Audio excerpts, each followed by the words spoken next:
ఈరోజు శుక్రవారం అండి. అమ్మవారికి పొంగల్ చేస్తున్నాను. పాలు పొంగల్ చేసేటప్పుడు కొంచెమే చేసుకోండి. కానీ పాలను పాలులాగే పెట్టండి. నీళ్ళు కలిపి ప్రసాదంగా చేయొద్దు. వాళ్ళు ఆల్రెడీ మనకి పాలు పోసేవాళ్ళు ఖచ్చితంగా కొంచెం నీళ్ళు కలిపే పోస్తారు కాబట్టి, మేము ఆవు పాలు తీసుకుంటామండి.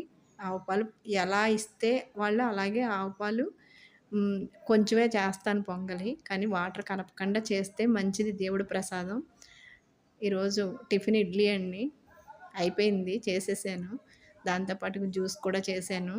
ఆనపకాయ జ్యూసు.